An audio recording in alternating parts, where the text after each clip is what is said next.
As promised, we are here to do something a little more cheerful, something we enjoyed.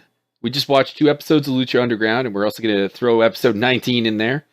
Which we watched 9 weeks ago. We did watch that a while ago. We did watch that a while ago, so forgive us if we don't get too insightful on that particular episode. What did happen? Like, what were the matches on episode 19? Episode 19 was Tejano versus Joey Ryan. Oh, yeah. Cage plus Gauntlet versus Veneno. Oh, yeah. What was it? And Dragon Azteca Jr. versus Matanza Cueto in a death match. Neat. Oh, right, because they put the weird gauntlet on Cage, so now he's slowly becoming an actual Terminator. Indeed. That's basically the idea. I like that. I'm good with that. So episode 19 opens with Councilman Delgado, aka Lorenzo Lamas, in Dario Cueto's office, and he's eager to see what the gauntlet does. And Dragon Azteca comes in, and he wants Matanza to deathmatch. And Dario is quite happy to make that happen, because, I mean, has Dario ever said no to a deathmatch? Twice. I don't... Very ill. Very ill. I don't think so. And Dario says, "It's happening tonight." Then we have it all to you. Then we have just a thing with Vampiro saying that he's coming for Mil Muertes. And then we go on to our first matchup of the night. It is a squash match between Tejano and Joey Ryan. Although, I mean, it's not fully a squash match, but you know Tejano's going over. I don't subscribe to that theory. I'm all about the Joey Ryan. Whoa, sir! I am much more into Joey Ryan than I am into Tejano. I'm just saying the investment. Also, here. I would like to point out the fact that I just found a Bullet Club logo remake, and it's a buffet club. Oh, and they have the fork and a knife underneath. I'm a little turned on by that. Fantastic.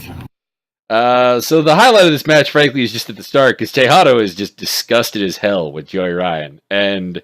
Which is great. He looks like he wants to vomit.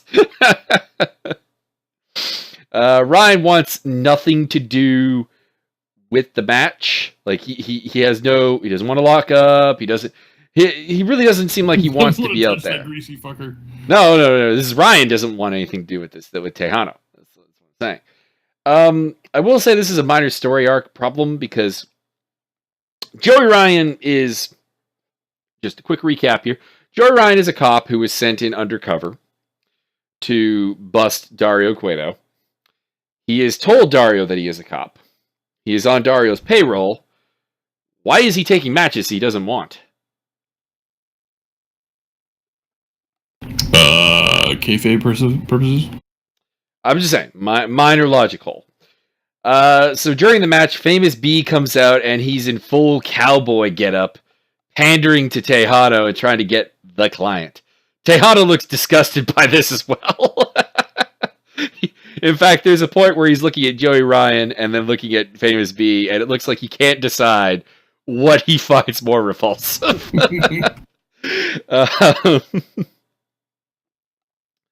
Tejano goes for a big dive, and Joey Ryan gets out of the way, but Tejano is smart enough to stop himself and then just, hits a crossbody to the outside.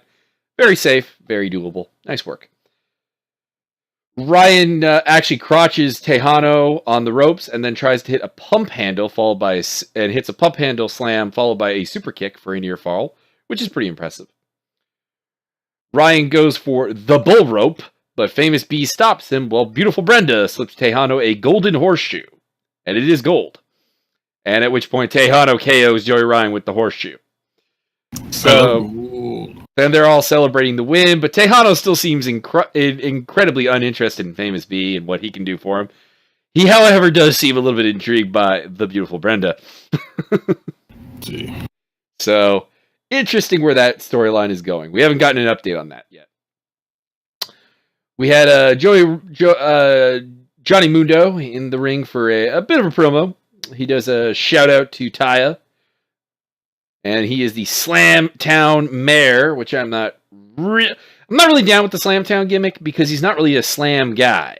It would be one thing if they were putting it over as a sexual thing, but it's not. Mm-hmm. So I understand where he's trying to go with this, but I don't quite think it's working. Yeah, I'm not huge on this particular aspect of the storyline.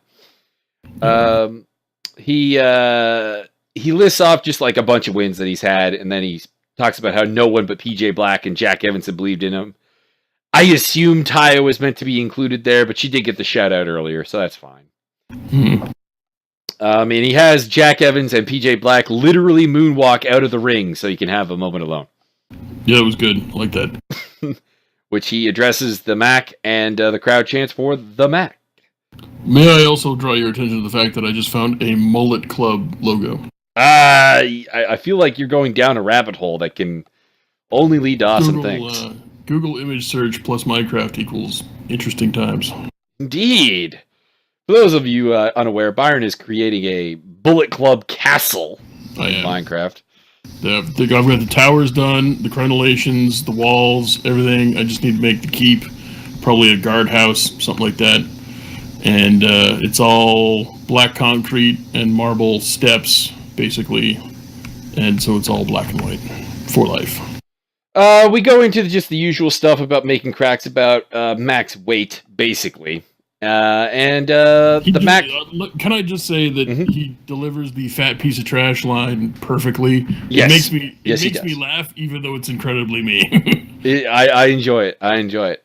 You fat piece of trash. The Mack with the Pearl Harbor on him. PJ and Jack make the save. Mack stuns Jack and PJ while Mundo is saved by the security force. And at that point is when Mack does his I'm gonna whoop your ass all night long. Correct. Then we're on to Cage versus Veneno, which is it's Ricky Reyes under a mask with the spider motif going on. Not really much to say here. I was disappointed that Cage takes the gauntlet off before wrestling. But does he? I don't remember that part. I thought he kept it on because he was I thought it was part of him now. No, he takes it off in the match and lays it in the corner very, very lovingly, very, very Hiromu Takahashi. Oh no! I just figured out that my wall is exactly 1 block too wide. No. I was going to use the Kenny the Cleaner logo because it's already pretty much pixelated, so that's easy to kind of replicate. But it's like the center is only 1 block wide. I guess I could double up everything, but that would make it big. Anyway, carry on. Carrying on. This is just your standard speed versus power match. The only thing I'm going to really kind of note about it is that Ricky Reyes is not very good at spinning attacks, like spin kick, spin elbow type things. Correct. Maybe it's just that he's working under a mask and he's not terribly familiar with it. I don't know. We'll see. But they did come off as a bit uncoordinated. Sit out pile driver for the win, and Cage picks up the victory. And he minorly attacks the referee after the referee touches the gauntlet. Nothing serious, just kind of a scare him away type of deal. Sexy Star comes out. She thinks Veneno is behind the spiders and gives him a stomp. That's about it. On the testicles. Was not the testicles. Oh. Puma's training in the back. He's thinking of Conan when Katrina tells him it's never the same after dying. Puma says he's going to fuck up Mill. Katrina has a vision of Puma's blood. And that sounds like this is going to a bloody place. Good job, Waleed. Good job. Then we had Dragon Azteca Jr. versus Matanza Cueto in a death match. I did note that Azteca was looking a little bit bigger in this match. Kind of looks like he's put on some bulk in the shoulders, so that's good. Might allow him, as long as it doesn't compromise his speed, it should be good. This was a speed and agility versus power match, kind of like the Cage versus Veneno, but much better done, much smoother. Matanza eats a bunch of chair shots. Chair assisted dive by Azteca. We get some outside brawling where we end up going up the steps, of course. We get a very cool cannonball from the rafters spot by Dragon Azteca Jr. after he does some, if I may quote The Wire for a moment here, Doesn't seem possible. Some Spider-Man shit right there. That was good. Head scissors off the handrail, and Matanza ends up stumbling down the steps towards the ring. But Matanza hits a choke slam on the bleacher area and gets the match called off with him winning. Rey Mysterio returns to aid Azteca. Oh, pardon me. What's the match called here? I have it written down the match called here, but I don't honestly remember it. I apologize. I assume that it's all the peyote you've been ingesting. And you just there is a lot of peyote. Ray comes out to try to aid Dragon. He starts brawling with Matanza on the bleachers. Ray doing a fair bit of beat down here, but there's a back body drop on the corner structure from Rey Mysterio to Matanza, and Matanza falls through. And then Dario just flips out and starts yelling for the temple to actually be emptied, which is pretty good. Dario Cueto is perhaps the greatest thing in professional wrestling right now. He is so good at, frankly, everything he does. He may have to take a small backseat to Okada, but it's pretty close. I don't know. There are times when I'm like not super into Okada. Dario never has that problem. That's correct. And then we had Marty the Moth. I also point out the fact that I have found a Harambe Club T-shirt. Oh, now that's not cool.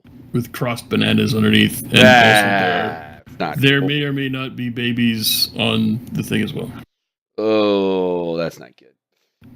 It's kind of funny. We get this bit with Marty the Moth. He was stalking Melissa because that's what Marty the Moth does. Can I just say that Marty the Moth may be the greatest thing in professional wrestling today? He's in the top 5.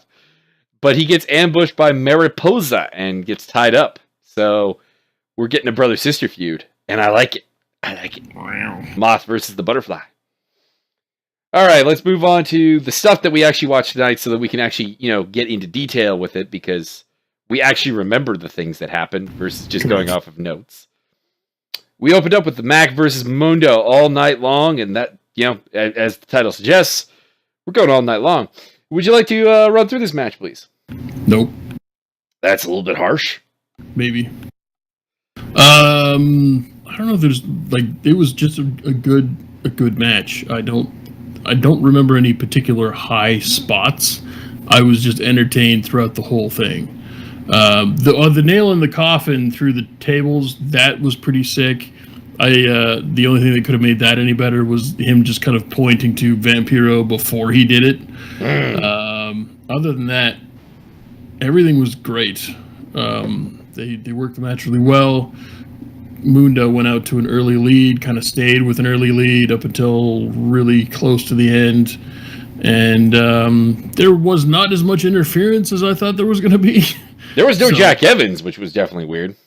Yeah, and they sold that in the next episode. But yeah, it was just kind of there was a bunch of good work. No ridiculous high spots, just kind of moderately awesome high spots. And yeah, I enjoyed it thoroughly. Just to kind of go through the basic pins, if anyone's actually interested in that kind of thing. Mundo hit a end of the world for the first pinfall, and he also hit a rope assisted pin. Basically, you rolled him up and had a hand on the ropes. But here's the key: is the referee never saw it, and actually, legitimately, never saw it. Unlike WWE, where they see it and just pretend they didn't see it. Yeah. So it's properly done. So quickly, Mundo's up 2-0. We got a big plancha to the outside for the Mack. That was pretty cool. And a hell of a neck breaker off the apron on Mundo, because that's gotta suck. Oh. Yes. We end up with a crossbody from Mundo, but Mack rolls through and hits a power bomb, and he's on the board. It's 2-1. There's a sweet double rotation crossbody to the outside. Oh yeah, I forgot about that. That was sick as fuck. Yeah, and then we have Mundo off of this Mundo's double barrel. I think it's like a double barrel roll crossbody. That was disgusting. Capital D, disgusting. Then they have an injury spot where Mundo's hurt himself on the crossbody, and we're briefly debating whether it's legit or not. But no, it's definitely a work. Yeah, we were Mundo will discussing back and forth. Work or shoot, work or shoot, work or shoot. Well, maybe, I don't know. Anyways, we get Mack even shakes his hand. This is not how he wanted this done. Blah blah blah. And then Mundo kips up and kicks him right in the junk. Yep. Now the key to this though is that they brought out a stretcher for this, and Mundo pins Mack on the stretcher board to take a 3-1 lead. We get a couple of stretcher spots, but the highlight here is they brawl up the stairs with the stretcher, and Mack eventually fastens Mundo to the stretcher and slides him down the stairs in a fashion reminiscent of a bobsled. Y'all seen that movie Cool Runnings? Which is pretty good. Mack hits a stunner to make it 3-2. We end up with a pretty well executed body switch spot, which was pretty good, because honestly, I didn't realize it until Mundo came out from under the ring. But Mundo goes under the ring. He had done it earlier in the match, typical cowardly heel stuff. And in air quotes, Mundo comes out the other side of the ring and runs into the back. But when Mack goes to chase him, we see Mundo come back out from under the ring, and we realize it was actually PJ Black who's running away, which was really well done, actually. Return of the Black. They end up coming back, and there's a double team bit with PJ Black and Mundo beating up Mack with kendo sticks, knocking him unconscious. Son of Havoc comes out for the equalize. He has a pair of kendo sticks, and he jumps over top of Mundo and PJ Black, and then ducks, and Black takes out Mundo with the kendo stick. And there's a great spot here with, continuing the Mack is just Stone Cold Steve Austin deal. Havoc starts knocking on Dario Cueto's office's door, like, very fiercely. And at first I didn't know what was going on here. Dario offers him, like, a bottle of water, and he's like, no, that's not going to work. Then Dario goes back into his office, comes out with 2 cans of beer, and gives them to Havoc. And they revive Mack via the beer. Yeah, the whole crowd was chanting, "Give him beer! Give him beer!" Which was great. I'll get some more kendo stuff. They set up a table, but this allows Mundo and PJ Black to take over. Mundo cuts a pretty good promo here where he calls Havoc a weirdo, the weirdo with the beardo.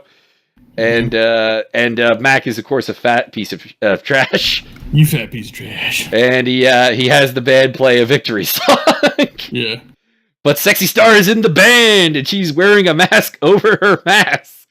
And she comes out to turn the tides back in the favor of the faces. Mack hits the aforementioned nail in the coffin through the tables. Sick. Rolls him back in the ring and makes the pin. We're tied at 3 apiece. We do a bunch of false finishes that were pretty funny. It was just the two of them being half unconscious, just rolling over onto each other. It was like the ultimate, and we're tired spot.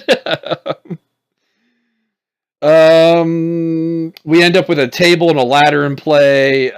Mundo clocks Mack with, I didn't know what it was. They said it was a piece of announce equipment. Yeah, I didn't see exactly what it was, but Vampiro and Stryker were they seemed actually kind of pissed off. Like, what the fuck? Why would you grab my shit? Okay, so that's good work.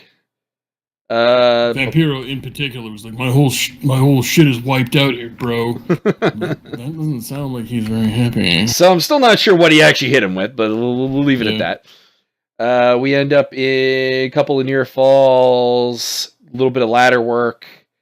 Mundo barely survives one particular pinfall by getting a hand on the ropes. Mundo goes for the end of the world, but crashes onto the ladder, which is bridged up in the corner. And then we have Mundo on the table. Mack is scaling the ladder. And then Mundo superfan Ricky Mandel comes down to try to stop him. But Sexy Star and Son of Havoc do the deal, taking him out. And PJ Black again. I will say PJ Black was unconscious for a really long time in this match. We get a big splash through the table from the top of the ladder from the Mack, but the time expires before he can get the pinfall. Yeah. The one thing I will say about that particular spot is, who's Meltzer's co-host on his podcast? Depends which one you're referring to. I don't know. I listened to one with him and Brian Alvarez. Maybe. Anyway, one of the co-hosts wanted that. He said that was how he wanted Okada Omega 2 to end. That exact thing. Ah, yes. Then it was Brian Alvarez you're referring to. Exactly. And I think this shows exactly why that's just wrong. Yeah, because you had to have a slow count here. Yeah, it was really, really bad, and really the finish for this kind of detracted from the rest of the match. There was a lot of good work done, a lot of cool stuff, and then it got to the point where the end just kind of got flipped. Yeah. So it is the problem anytime you're doing something that actually involves a time limit that you get the pin but only get the 2 count as opposed to the 3 count without it looking corny because the ref's got to slow it down, So in a perfect world, like if this were a movie, I would have had that be the ending for Okada Omega. Yeah.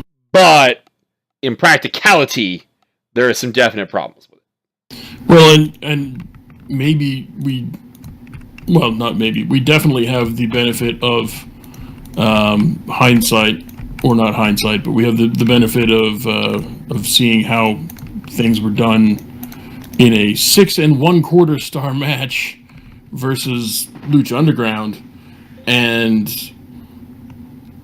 the Omega Okada finish vastly superior. Yes. Vastly superior. It's just not even close. I would tender my certain opinion on as to the point where the co-host, aforementioned, probably Brian Alvarez, is just flat out wrong. There's no way that ending could have been done to the point where it was as good as it was in the Omega Okada match. Again, in a perfect world, there is, but there are so many things that can go wrong with that. So many things. You could do maybe have a submission hold locked in right at the end. Yeah, you could do that, but I would not be satisfied. Anyways, then Dario Cueto comes out to be Dario Cueto, and he declares that there will be no draws in his temple. Man, every time that guy says "hold on" in that voice, people just jump out their chairs, me included. Like, what the fuck? Yeah, what the fuck's going on next? So next week, and by next week we mean tonight, we're going to go over this episode in a second. Yeah. We're going to get sudden death, one fall, and if it takes all night, it takes all night. Correct. And Max sends us off with a stunner from Mundo, and we're heading on to episode 21. Indeed. All right, in episode 21, we open up with Prince Puma in the bathroom. He's got the itch. I made a couple of drug jokes about heroin and the smack, and really anything works here. Return of the Smack. Also, big fans of the fans for chanting Return of the Mac constantly. Good job, people. Good job. Yes. Because I've been doing that for a while, to the point where I'm sure that Mike's annoyed, and I'm sure that Joey's annoyed. Never annoyed. I keep doing that. Well, maybe Joey's annoyed. I've been posting the Return of the Mac YouTube clip, the song, whenever the Mac's on, and I'm sure Joey just is not paying attention to me anymore. Shoutouts to Joey. What's going on, Joey? Holla at your boy. Anyways, we get a bunch of run-ins here. Rey Mysterio comes in to try to convince Puma that Vampiro's not his friend, etc. Vampiro's only out for himself, etc. Puma's not really buying it. He says Rey isn't his friend either. So he walks out, and then Vampiro appears. I think he was just in the mirror. Was he physically there? Something like that, yeah. I believe Vampiro is just in the mirror, and he tells Rey to stay away from Puma, or he will send Rey straight to hell. Correct. And he's doing the ultra zombie X carved in the forehead Vampiro, not your average, just kind of spooky Vampiro. Indeed, Vampiro on full Vampiro. So we get the follow up here. They did announce that if if Mack and Mundo doesn't take all night. And we knew it wasn't going to, because for one fall, you weren't going to go all night. I would. We were going to get a trios title match and a Boyo Heights street fight between Mil Muertes and Puma. So, we're in for a good night. Yarp. So, we just have Dario in there to do a quick recap promo. You know, he basically repeats the promo from the end of the last episode. And then we end up with a match. Would you like to take us through this match? Again, I've been doing a lot of the talking. Well, you're the guy with all the notes. I sometimes take notes, but I don't do it to that extent. But if you want to go move by move through the match, Mike's your guy. It wasn't as good as the first, but what are you gonna do? There's only so much. You can do a lot more in an hour than you can in like 15 minutes or however long they gave them this time. So it wasn't really going to hold up to what you did originally, unfortunately, because you're just not given the time. But it was it was good. They made it look like the Mac might legitimately win, and they sold that pretty well. And then Taya showed up, so I'm in favor of that. And it was a good heel win that didn't feel like the writers just didn't know what they were doing, which is a thing that, unfortunately, is something we have to put up with quite a lot these days.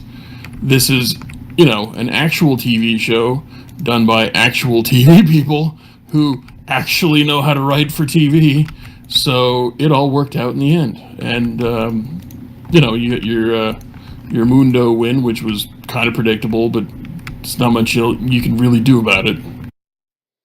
And it was good. I liked it. Yeah, I'm not really going to break down much in the way of spots here because there wasn't nearly as many. Yeah. I will. There was some outside interference from Ricky Mandel. Mandel doing the superfan thing real good. Mundo sent Mandel looking for a chainsaw, which was give me a chainsaw. And Neo and I was like, did he say chainsaw? Yeah. What match are we getting into here? He ended up coming back with just a garbage can, and Sexy Star took him out anyway. So that's garbage. That's fine. PJ Black once again is living under the ring. It's I demand that to just be a gimmick now. PJ Black, ring rat extraordinaire. Pretty much. Although his role in the match came to an end when he got absolutely killed with an apron stunner and took a table bump. Like, that was nice. The finish to the match was, I'm on the fence here. I'm of two minds. Okay. For one thing, that was one of the best sunset bombs I've ever seen, and I love it. On the other hand, that was one of the sickest sunset bombs I've ever seen, and if I ever see the Mac take another one of those, I'm going to be upset. Yeah. But I'm going to be kind of conflicted about it because it was also awesome. Yeah, I mean, you kind of have that with any spot like this. Yeah, it was fucking brutal. He definitely bounced the back of his head off of a chair. I would definitely be laying there and just eating the pin regardless of storyline.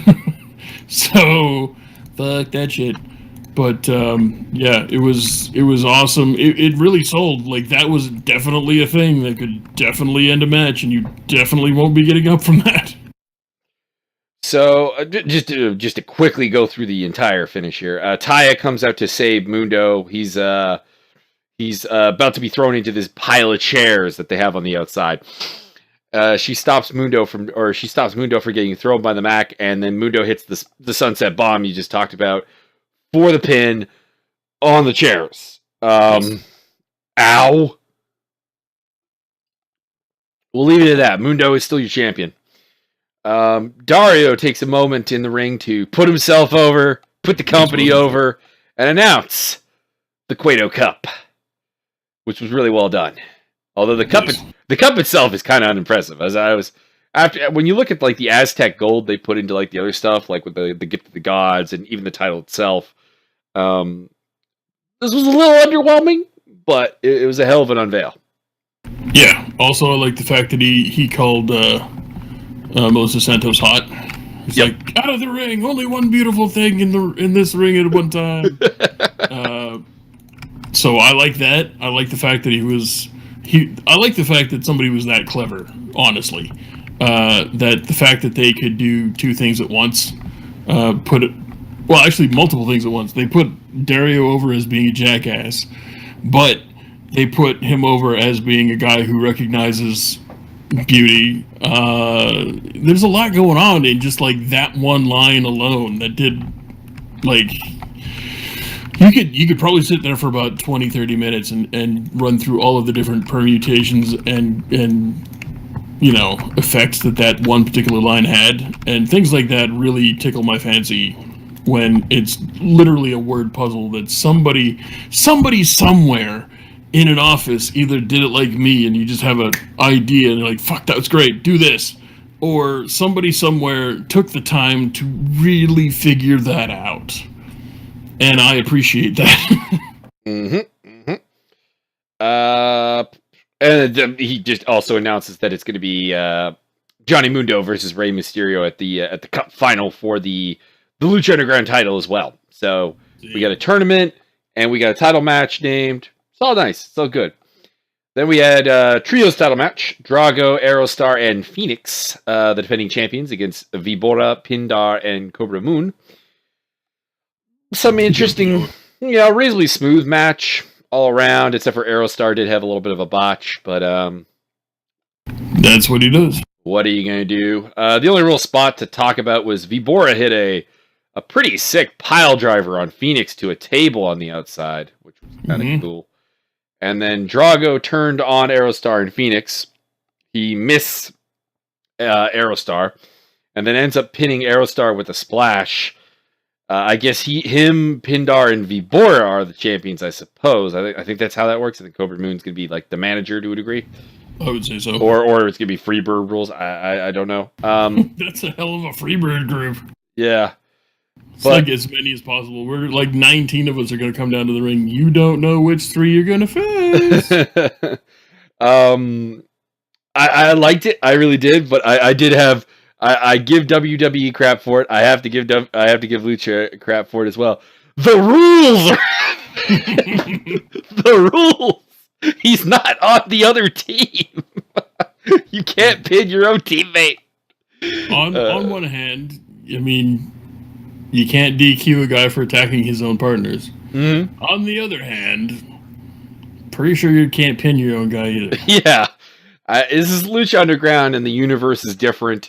So, this is the thing. I was asked. The one way you can really accuse it is Dario said to do it. Because Dario's in control. Mm-hmm. And if you don't do what Dario wants, there's problems. I was asked by somebody, I can't remember who now for the life of me. Like it wasn't a comment on YouTube or anything. It was just a conversation with someone who's a real casual wrestling fan and knows that I rant and rave about how bad WWE can be at times. Mm-hmm. But we were talking about Lucha Underground, and I don't even really remember what we were talking about. This was like a month ago. He was talking about you would hate that if WWE did it. Why do you love it with Lucha Underground? Like there is a additional aspect beyond pro wrestling to Lucha Underground. It's a temple of violence. It's underground fight club, etc. So you can get away with breaking rules and doing things like this to a degree because, like you said, Dario says so. There's no board of directors. Yeah. There's no corporate shareholders. I mean, there is, but there isn't in storyline. And that's the key, is that Lucha Underground almost is taking place in a fantasy world, an alternate dimension, if you will. Yeah. I mean, if you've been watching Lucha from the onset, they've done that blatantly. Like, I think it was the very first episode. The ref called something as if you would call anything else in a wrestling match, and Dario comes out of the office and said, no, motherfucker, this is how it's done in my house. And they've done that 3 or 4 times, and it's always been pretty awesome, so you just kind of accept it. It's ECW. ECW, if you're not paying attention, if you're really not paying attention when you're watching original ECW programming, you don't notice that the ref isn't really giving anybody any shit for anything. They're just counting the pin and getting the submission, and that's it. Like, that's all the ref's there for. So it has a similar effect on this show in as much as there's not really anything. There's a lot of leeway. There's a lot of wiggle room. There's a lot of things. And Stryker even says it on commentary occasionally. He's like, "Listen, the boss has said to let it go." Yep. I still would have had someone else do the pin, but okay. Moving on. Back at the Worldwide Underground, I assume it was Johnny Mundo's apartment. I don't know. I thought it was just the locker room. No, this is like their own like private deal. I think it's supposed to be like someone's apartment, probably Mundo's apartment. I think yours supposed to be somebody's apartment. I would hope someone doesn't live in me. That'd be very uncomfortable for them. Awkward. Men in Black all over again. Yeah, a little bit. Agent M here. Anyways, Johnny Mundo is just getting out of the shower, and apparently it's a really long shower. I don't know, but this was great. This was really, really good. Not him getting out of the shower, but this whole promo. He asked Ricky Mandel, who is in full Johnny Mundo Mark mode and is great at it. They have finally found something I like Ricky Mandel doing. Congratulations. He's asking him where the champagne that he asked for was. Mandel's like, Taya told me to wait on the champagne. And Mundo's like, why would she say that? And then Taya comes in to tell... They, of course, had to get the all night long line in there as well. We're going to celebrate all night long. Yep. And then Taya comes in and tells him she has some terrible news. And this is where they actually finally address the lack of Jack Evans for the last little bit. It's like, so I don't know if Jack's in like dispute with the company or maybe legitimately injured. Always possible. Jack Evans is known to do stupid stuff. So, I mean, he asked, is there an update on Jack? Is he more fucked up by the Max Stunner than we thought? And no, it's worse than that.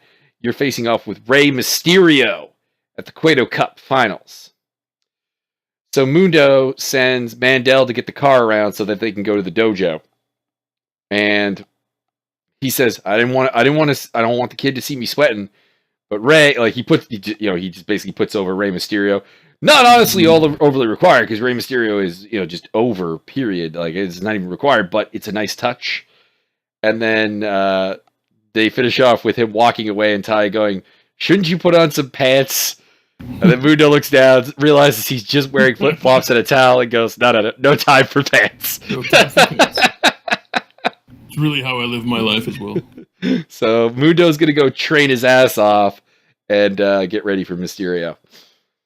Then we finish off with a Mil Muertes versus Prince Puma Boyo Hyde street fight. Isn't that amazing? We got all three matches that they predicted we might get in one episode. It was amazing. It was unbelievable. Power of television. Not really any spots I want to go through here particularly, unless you have a few that you want to go through.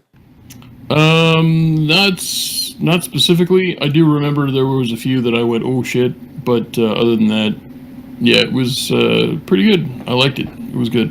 I suppose the creative bits where Prince Puma actually stole a shoe off of one of the Believers to beat Muertes over the head with. That was...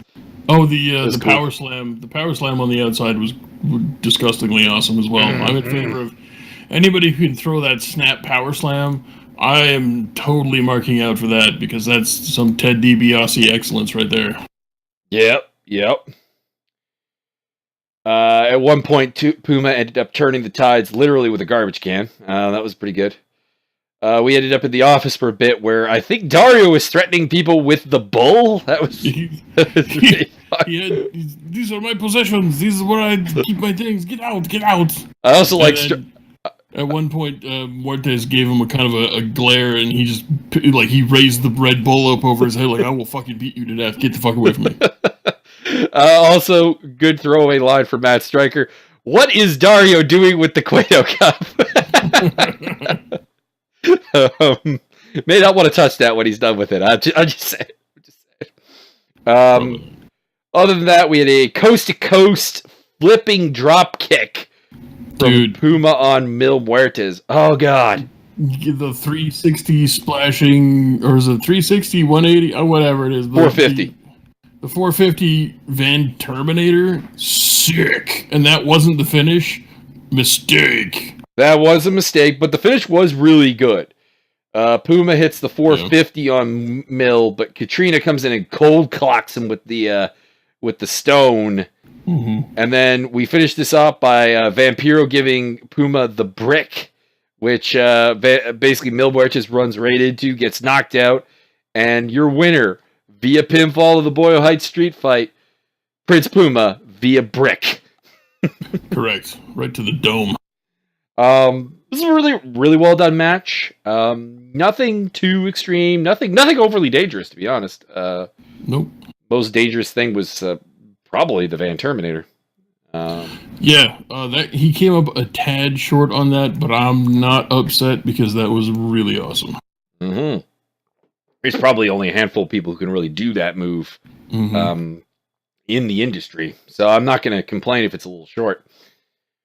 So we're set up pretty well for the future. We're going to go into a Cueto Cup deal. We still got Cage's thing with the gauntlet to work out. We've got Drago now officially heel. We've got Johnny Mundo prepping for a big match. Everything's looking pretty good right now. We need to at some point get back to Marty the Moth and Mary Pose's deal. Yes, there's a lot happening that's going to be really interesting, and that's not even counting like the Dante or the Dante Fox and Killshot stuff. I think they're all going to be a team with the Mac later on or something. Maybe I am looking forward to that, my friend. I'm looking forward to that. Oh, I anticipate that being a great thing. Yeah. Yep. That'd be like a perfect team. Really, I mean that's a fantastic trio team right there. Correct. We still got whatever's going to happen with Jeremiah Crane and Katrina. We still got to work through that. Indeed. And I think that's really about it. But there's a lot of like very invested storylines here. How you got to be sleeping on Mascarita? Mascarita Sagrata. So I'm not really sure what they're. Oh, right. With the rabbits. With the rabbits. I did forget about that. Oh God. We have to figure out if Masquerade is going to embrace his status as a god to Paul London and his drugged out friends. Yep. That's hilarious. Why'd you do this to me? It's fantastic. So much joy. And we still have to figure out if Tejano's going to join Famous B or not. So. Of course he is. I prefer if he just like steals Brenda from him. That could be fun. Join him for like a week, steal the girl. Yep. That's how I would do it. Just good stuff. Lucha Underground is still hitting it out of the park. Its future is always uncertain because it doesn't really make a lot of money. Basically it is operating at a loss. The El Rey network is more than happy to keep it on, but it doesn't appear that they're willing to subsidize it any further than they already are. Yeah, they don't really. I've heard that they have started to do shows outside of TV tapings, but all they really do is TV tapings. So it's a bit of a problem. Yeah. So I hope I really, really hope it survives because I really enjoy it, and it's given a place for a lot of really creative people to do a lot of creative things and do a lot of good work. And it feels, I mean, it's designed to feel so different from WWE. So like, obviously it's going to feel different from WWE, but at the same time, here's the kicker. The logic of the illogical world of Lucha Underground makes more sense than the logic of WWE's real world universe. Correct. That's what it comes down to. But really interesting stuff. Really looking forward to what Mysterio and Mundo can do because I've seen them work in WWE and they're fantastic with each other. So with less restrictions should be really good. And a much healthier Rey Mysterio. Yes. So that is all for today. You have anything to say to the people, Byron? Buy war bonds. War bonds are good. Stimulates economy. Hey. That is all, and enjoy, everybody.